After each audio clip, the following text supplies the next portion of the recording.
it is also easier on the organs because, like I said, it's not going through your liver and being processed. It's getting straight into your bloodstream.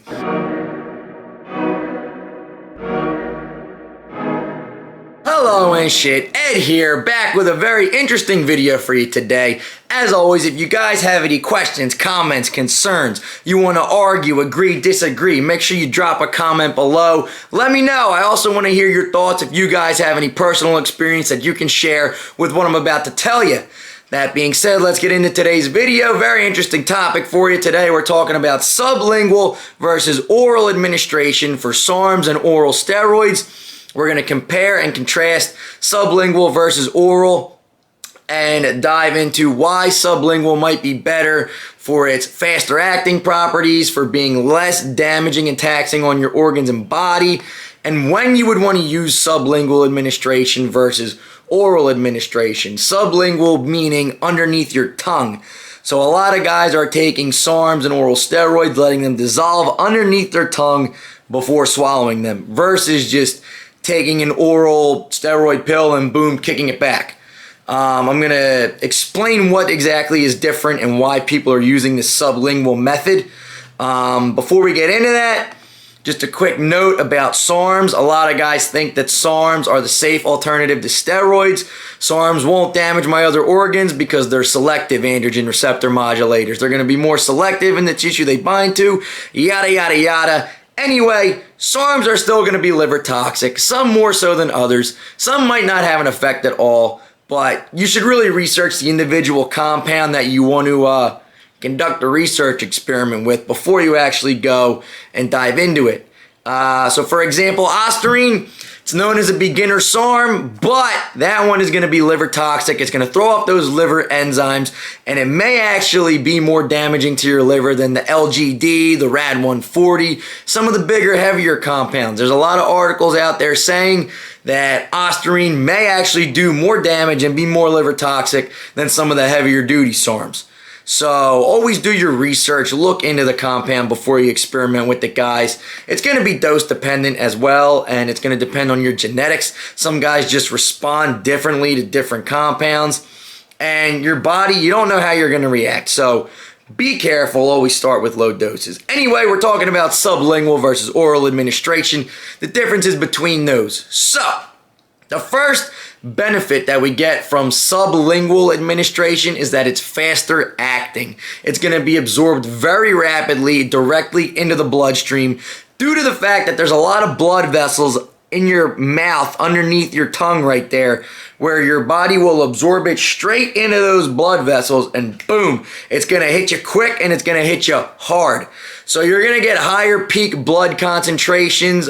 Say you were to take, I don't know, Dianabol, Anavar, Anadrol, something. Say you were to kick it back and take it orally, your body's going to reach this peak concentration. But if you were to let it dissolve under your tongue sublingually, you're going to reach a lot higher peak concentration. So those levels are going to be higher. There's studies that say somewhere between 3 to 10 times greater absorption you're going to get sublingual versus oral, which is very high. I'm going to drop that study, this little article down below so you can read that. But yeah, sublingually is going to hit your body. It's going to act much quicker, and then it's also going to hit that spike and then be eliminated much quicker from your body. So it's going to be in and out a lot quicker versus when you just kick it back orally like a pill. It's going to take a little bit more time to reach those peak values, not going to go quite as high, and then it's going to slowly decline. Now, this might be more applicable in an oral steroid case versus a SARMs case, because when you're taking oral steroids, the oral steroids are more so there to benefit your training and your strength gains when you're in the gym, while your injectable is going to be your base, and that's where a lot of the muscle tissue building is going to occur from the injectable steroid. That's where your muscle building and lasting gains are going to come from. The oral is there as a secondary compound to give a little bit more benefit to your workouts, provide some more strength. Whereas when you're taking a SARM cycle, guys, most guys are just taking SARMs. They're experimenting with just SARMs. They don't have a testosterone base to go along with it. So the SARMs are going to be the primary driver of your muscle building. Now, with that being said, SARMs are typically going to have a longer half-life than your oral steroids. So SARMs are going to be, most of them are anywhere from like 24 to 36 hour half-life, whereas your oral steroids, you're looking at like 8 to 10 hour half-lives. So shorter half-life, most guys are taking oral steroids literally just for the training benefits, the strength benefits that they get in the gym. So you want it to hit you fast, you want it to hit you hard, and you want it to be out of your system quicker. That's where sublingual is going to benefit you the most. If you're taking like an oral steroid sublingually pre-workout, you're going to get those higher peak concentrations. It's going to hit you quick and hard, and then it's going to be eliminated from your system. It's eliminated from your system quicker, and it doesn't have to get processed by a lot of your organs, that way making it safer on the body. So it's less toxic to the liver when you take things sublingually because it's literally absorbed straight into the blood vessels in your mouth. It goes right into your bloodstream. It's not processed by the liver and broken down, causing damage to the liver. So that's a great benefit. Sublingual is less taxing on your liver. And as I said before, you're going to reach higher peak concentrations taking it sublingually. So you can actually take less. You can take less stuff. So if you take, 30 milligrams of D-ball orally, you might only need 10 or even less sublingually to get the same concentrations, if not higher, in your blood. So that's pretty crazy to think about, that this sublingual administration is that effective. But it is. It's wild. So how can we use these sublingual administration of oral steroids to benefit us in our cycles? Well, when you take these oral compounds sublingually, first off, I would only take them on your training days. So if you're training 4 or 5 times a week, take them on those 4 or 5 days, and then don't take them on the other days. This is for a number of reasons. One, it gives your body more time off of that oral steroid. So the more time that your body's off, the less damaging, the less toxic it's going to be to your body, the more time your body's going to have to recover. Ultimately, you'll be able to run the orals longer that way. Say you do 5 days on and then 2 days off, your body gets a chance to recover. It gets a break from those orals that are very damaging to the body.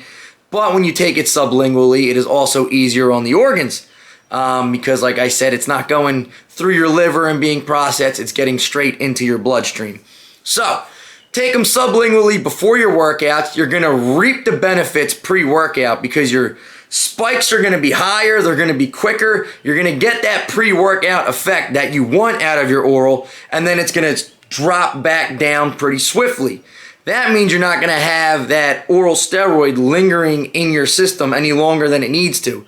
Because the main benefit of the orals is just for training. You're gonna use them to get the strength gains, to help your training, and then after that, you don't want it fucking up your body and your organs. So sublingually is good. It's going to get in and out of your system very quickly. It's going to benefit your training, and then it's not going to do a lot of damage to your body because it's going to exit the system very quickly. So you're going to get less negative side effects. You're not going to do as much damage to your body, and it's going to give you the benefits really when you want it, which is during your training days. So there is this one study actually too that I looked into. It was for blood pressure medication, and the study is interesting. They're looking at blood pressure and arterial pressure following administration of oral versus sublingual of this one drug. Doesn't matter what drug they're using. But anyway, they are saying that their blood pressure, systolic blood pressure, and mean arterial pressure is much more rapidly reduced 10 minutes following sublingual administration and 30 minutes following sublingual administration versus oral administration. So This little study here, which I can post below as well, just goes to show you that sublingual will act much more quickly than oral. Now, they had similar effects after 60 minutes, which is an hour later, but 10 minutes and 30 minutes, sublingual, boom, it's going to hit you a lot harder. Now, this is with a blood pressure medication. This isn't a steroid, but still probably similar effects when you do an oral steroid. So, with that, I mean, you can still benefit taking SARMs this way. I actually like to take my SARMs this way as well. SARMs have a pretty long half-life anyway, so they're going to linger in your body no matter what, whether you take it sublingually or you just kick it back the normal oral route. It's not going to matter as much with SARMs, but if you want to get the full benefit out of your SARMs and you want to get the full amount that you're actually taking, why not take it sublingually, you know? That's enough for today. There's a quick little spiel about sublingual versus oral and why it might be more beneficial to go the sublingual route for at least your SARMs and your oral steroids.